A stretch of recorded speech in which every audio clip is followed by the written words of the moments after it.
Hi everyone! Today we're reviewing my newest bag, the Gucci Padlock Mini. We'll be covering the following topics, and be sure to stay tuned until the end to hear my overall thoughts of this bag. So I'm Jo, otherwise known as the Little Bean on Instagram, TikTok, and now here on YouTube. I started this channel in order to provide more in-depth reviews on my bags, as well as to share more of my bag collection. If you like this type of content, please like and subscribe. So while this bag didn't make my top 5 wish list video, I have been eyeing this one up for some time now. And the reason is because of this little cutie. I got this back in April from the Gucci outlet in Texas. It's actually a belt bag and it is absolutely adorable. So when I found out that they had a larger version of that tiny bag, it has always been in the back of my mind. So let's discuss the features of this bag. One of my favorite features is the gorgeous top handle. Per its namesake, it has this really beautiful padlock on the front. It has one functioning button here that you use to open the bag. It comes with a crossbody strap. The lining overall is a micro suede or microfiber on the inside. It's very soft. The crossbody straps go through these two loops here if they are added to the bag. So the bag doesn't come with feet. And so I actually, once again, do recommend adding the handbag heels from the Gal's Guide. You guys, I know I've talked about them in like every video, and I swear I am not sponsored. She did gift them to me, but I don't get anything. I don't get commission or anything. I'm just a diehard fan.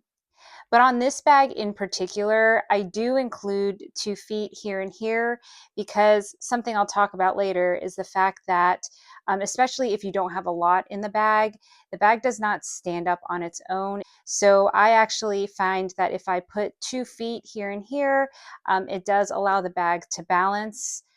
All right, and there you have it. So now when I rest the bag down, it does stand up with no issues. In terms of measurements, the bag is about 7 inches, 4 inches, and then a depth of about 2. Also, the strap has a 21.6-inch drop length. And someone had suggested that I also share the weight of these bags. So I did put the strap back into the bag, so that is also part of the weight.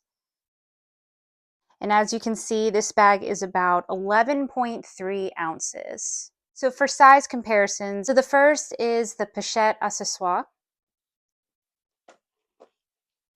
And here you can see that this padlock bag is actually a lot smaller once you compare it to other bags. And here at the bottom, so you can see the length. And here it is compared to the pochette Matisse. As you can see, it's significantly smaller. Here it is from the side. And finally, I thought it'd be fun to do a comparison with my tiny little micro version. So here they are together. Oh my goodness, how cute is this one?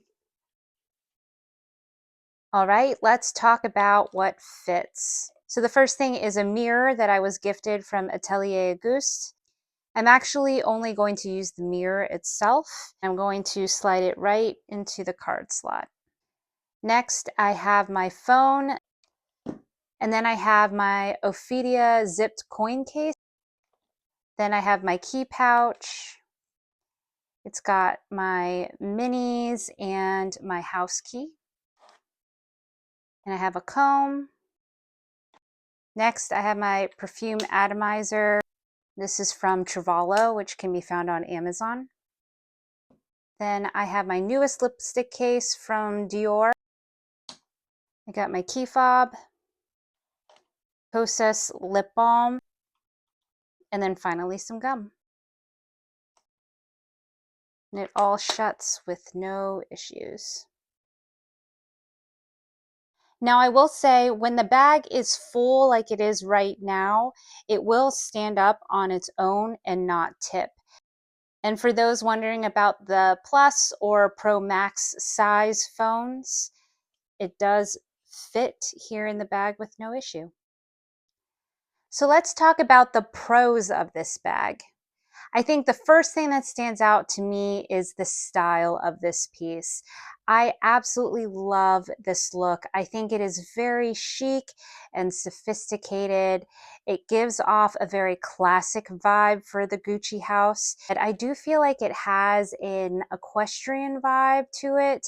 And I think it's because of this beautiful brown top handle and just the monogram with the black.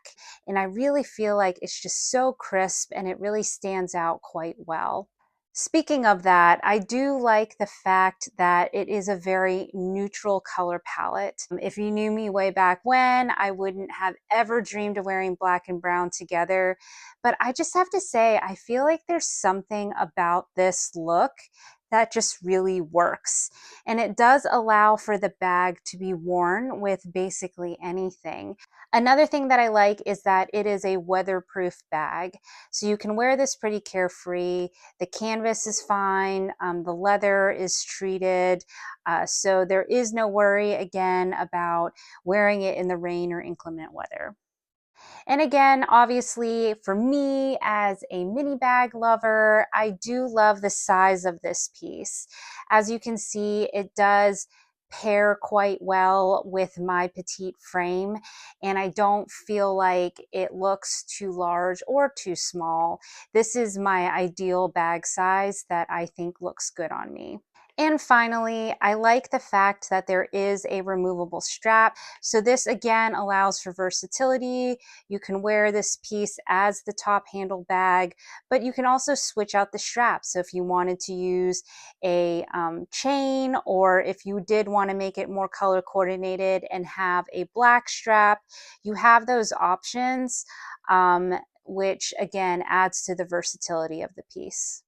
So in terms of cons, so the first thing that really bugs me the most is the fact that this bag does not stand up on its own if there's nothing in it. I just don't understand why they designed it this way. It doesn't help that you have this gigantic, very substantial padlock, and I do think that is the main culprit here that is causing it to tip over. Uh, However, like I said, when you have a lot of stuff in this bag, it will weigh it down and keep it standing up on its own. Another thing that I found curious about this bag is the fact that the loops are at the top of the bag and not just like small D-rings that are on the side. I like this. I think that they probably did it so that you could wear this as a top handle bag and not have any, pieces protruding out on the side. However, something that does worry me is that if you jam this bag very, very packed and make it very heavy, I assume over time that there is a risk that the bag could warp up on the sides, like right here. And because there's going to be weight against these sides. Now I can't prove this. I tried to look up used versions of this bag, and it didn't seem like too many had very egregious bends in the bag, but that is just something I would keep in mind. For me, I don't think this is going to be an issue because I really don't carry all that much in my bags in real life, especially my phone. It's typically in my hand or in my pocket. So this leads to the final con, which is really more of a potential con. But I think I would loop it into the fact that I think that this bag isn't necessarily a carefree bag if you are very worried about wear and tear. Now, I can't confirm it from my end because this is a brand new bag. I did buy this a few weeks ago straight from their website. However, when I was originally looking for this bag, I was searching pre-loved. And what I noticed was that a lot of the bags had a lot of scratches on the padlock. And I think this is from, when you open and close your bag, if you aren't really careful and it goes up onto the main part of this lock here, you'll probably get scratches. Or these knobs here, they stick out a good amount. And so if the bag does topple over or rub up against something rough, you have the chance of having some scratches on that. And that's similar to bags like the Pochette Métis, right? There are those risks. Another area that I noticed on the pre-loved bags were these corners here. Most of them were fine, but I did see one or two that had some pretty significant wear because the corners are sharp. So that is just an area to keep in mind as well. And finally, I did notice that some of the bags had like really flat handles that looked almost more like this. And I don't know why. I don't know how their previous owners were storing their bags. It wasn't a cute look in some of those, which is why I ended up buying a new version, because I know I'll care for my bags in a very specific way. So, would I recommend this bag? I would say for me, as an avid bag collector who just absolutely loves the style of this piece, I think this bag is worth it. The price tag of $14.50, unfortunately, I feel like is pretty run-of-the-mill or pretty standard nowadays. A lot of mini bags that don't fit as much cost just as much, if not more. I'm looking at you, Nano Speedy. So I do think that this is a good investment piece in the sense of it's a bag that will go with a lot of outfits. It's a very classic style. So I really feel like this look will stay relevant for a long period of time. But again, there were cons that I think will be deal breakers for some people. For me, I found workarounds, but I understand as well that some people might not be into some of those issues. So this is where I'm curious to find out what you guys think. Would you buy this bag? What do you think of it? Do you own it? And if you do, what are your thoughts?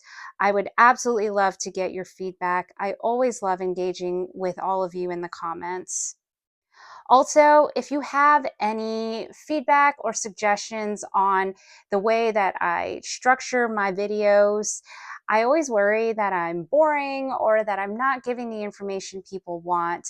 And I want to make sure that I'm continuing to keep everyone's interest. So any feedback on things that I can do better, I'm always open to it. Feel free to share in the comments or send me a message.